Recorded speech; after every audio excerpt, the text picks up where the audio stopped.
विजयदशमी के दिन नागपुर के अंदर दो घटनाएं घटती हैं हर साल। आरएसएस के हेडक्वार्टर के अंदर शस्त्र पूजा होती है और नागपुर के अंदर भारी तादाद में पूरे देश से, दलित समाज से लोग इकट्ठे होते हैं और बाबा साहब अंबेडकर को याद करते हैं जिस दिन उन्होंने अपना धर्म परिवर्तन किया था। और 2 साल से मात्र चंद लोग जो आरएसएस के हेडक्वार्टर में शस्त्र पूजा करने के लिए इकट्ठे होते हैं, उसका दूरदर्शन लाइव टेलीकास्ट करता है। लेकिन लाखों दलित जो बाहर मैदान के अंदर, नागपुर के अंदर इकट्ठे होते हैं अपने बाबा साहब अंबेडकर को याद करने के लिए, उनका दूरदर्शन लाइव टेलीकास्ट नहीं करता है। अभी आप सबने एनसीईआरटी सुना होगा, national council for educational research and training. NCERT उसकी जो राष्ट्रीय परिषद है, उस राष्ट्रीय परिषद के जो चेयरमैन है वो यूनियन एचआरडी मिनिस्टर होती हैं, स्मृति ईरानी जी उसकी चेयरपर्सन है। और उसके जो मेंबर होते हैं वो देश के जितने राज्य हैं, हर राज्य का शिक्षा मंत्री उसका मेंबर होता है। अभी पिछले हफ्ते उनकी मीटिंग हुई। मनीष सिसोदिया जी दिल्ली के शिक्षा मंत्री हैं, इनको वहां जाने का मौका मिला। ये वहां गए और लौटने के बाद ये पूरा किस्सा मुझे बता रहे थे कि उस मीटिंग में क्या हुआ।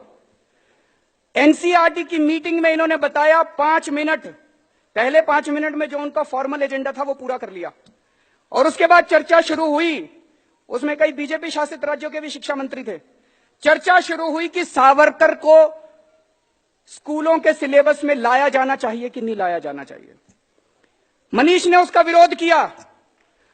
आधा घंटा, पौना घंटा इसकी चर्चा चली कि सावरकर को स्कूलों में पढ़ाना चाहिए कि नहीं पढ़ाना चाहिए।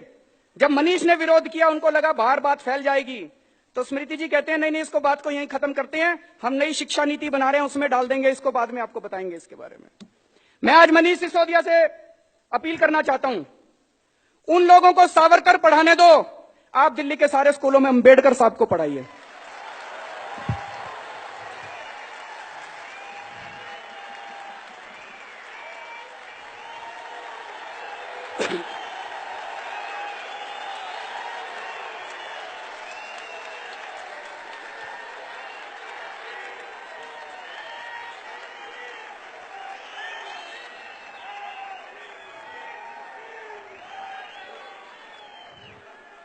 बाबा साहब के जीवन,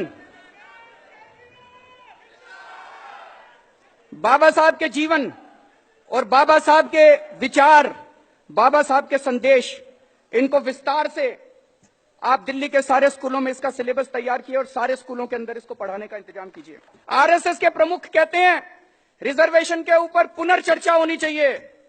प्रधानमंत्री जी कहते हैं हम रिजर्वेशन के पक्ष में हैं। किसको बेवकूफ बना रहे हैं? चित भी मेरी पट भी मेरी। चुनाव हार जाएं तो कहते हैं दलितों के वोट चाहिए, चुनाव हार जाए तो कहते हैं रिजर्वेशन होना चाहिए, चुनाव जीतने के चांस हो तो कहते हैं रिजर्वेशन खत्म कर दो। सारा देश देख रहा है इसको।